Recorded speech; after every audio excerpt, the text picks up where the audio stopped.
Hello everybody. Now today I'm going to speak about something that is beyond the physical realm but involves us and our past. Did you know that Maharshi Sushruta, who is also called the father of Indian Ayurvedic surgery, happened to mention centuries ago that the main reason for your blood becoming toxic is none other than your own thoughts, your own emotions. Do you sometimes see yourself in a situation where you blame your past, saying that if that person would not have done this to me, today I would be a better individual. If that situation would not have happened in my life, today I would be enjoying a little more. If that person would not be in my life, if I did not have a mother-in-law like that, or a husband like that, or a child like that, or a relative like that, possibly I would have a better relationship with people around me. I would be less insecure, or I would be in a better financial state today. Many reasons, right? We can think of endless ways to make ourselves feel like a victim of situations. Is that always not true? Of course, we go through certain situations that put us a little down, that take us a little back, and it is extremely difficult for us to overcome those situations. These hurdles are at every walk of life. Especially women.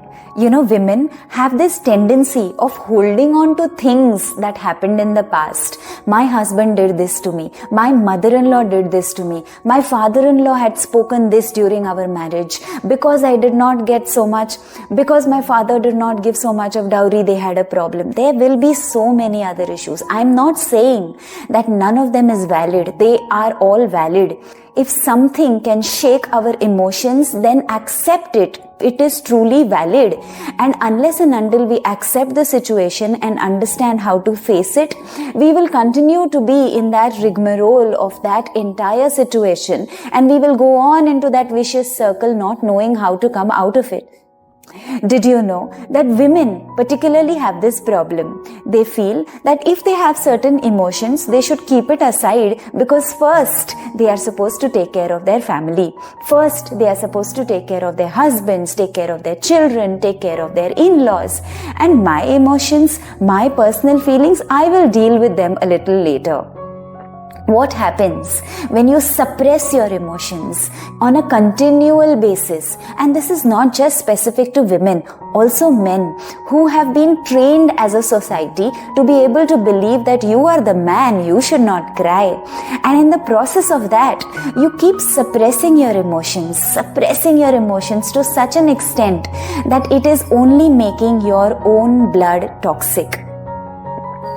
So Maharshi Sushruta had mentioned that if your blood continues to remain toxic over a period of time because of your own thoughts, your own feelings, fear, jealousy, unhappiness, dissatisfaction, then this shows toxicity in blood, which can also lead to a number of diseases, right from skin issues to even blood cancer. Do you really want that to happen to you? If not, then rise up for yourself, prioritize yourself, and figure out that how is it that you can come out of that situation. Nobody can help you if you don't want to. Have you heard of this phrase that God helps those only who help themselves? You have to take the first step. Acknowledge, accept, and figure out what can be done to move out of it. Well, it does not mean that you have to take extreme steps, walk out of a marriage, walk out of family, leave certain relationships. No, because that will not complete us in any way. The imbalance, the emotional disturbance, the negative energy will still continue because we have separated from that situation while the emotion was still unresolved. It is important to resolve certain situations. It is important to resolve our emotions. Only then can we get inner peace. And how do we resolve situations? We resolve our emotions and clear up situations when we talk, when we communicate, when we let the other person know that this is disturbing, this is absolutely unacceptable. These are my values and this is what I shall stand by. If this does not fit into my space, I am uncomfortable. The more you speak about it and the more you make the other person understand what is your point of view, things start resolving. time. We expect many a times that people will understand our thoughts just because they are close to us and they should understand, just because they are far more experienced in age and they should understand. But trust me, everyone is busy in their lives. Some friend just said something and moved out. It triggered something very bad in you.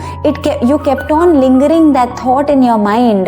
But unless and until you talk to your friend and communicate that this did not go well, that person may just land up doing the same thing over and over again. It is important to voice yourself subtly but assertively. All of those suppressed emotions that continue to linger inside our body, one fine day erupt as a cyst or a polyp or a fibroid or any other tumor. It could be any condition. Why did this happen to us? These suppressed emotions are not disappearing anywhere.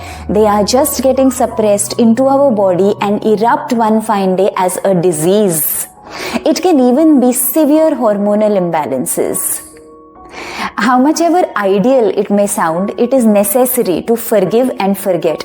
And I have learnt this with my own experience. There was a time when I felt, if I didn't have a bad boss, I would have succeeded at my job. If I did not have X person in my life, I would have been better at relationships. If this particular incident had not happened in my childhood, maybe I would have been a more confident individual. Maybe I would trust people a little more.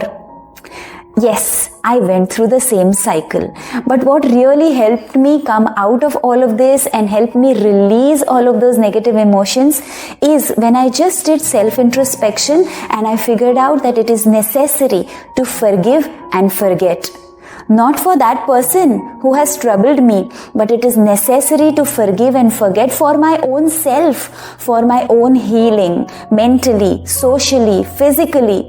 If I don't heal myself, I will continue to be in this vicious cycle of having bad health. And the only way to heal myself is through acceptance, forgiving and forgetting.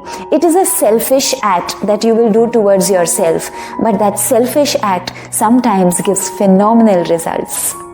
I will give you a small example. There was a lady who went to a health center, and she went to a health center, it was a natural wellness health center. She followed the diet completely. She followed the exercises completely. She slept in time. She ate well. She did all the therapies that were told to her. She did all the treatments. Everything absolutely well. But after 1 month, her inflammation markers still remained the same.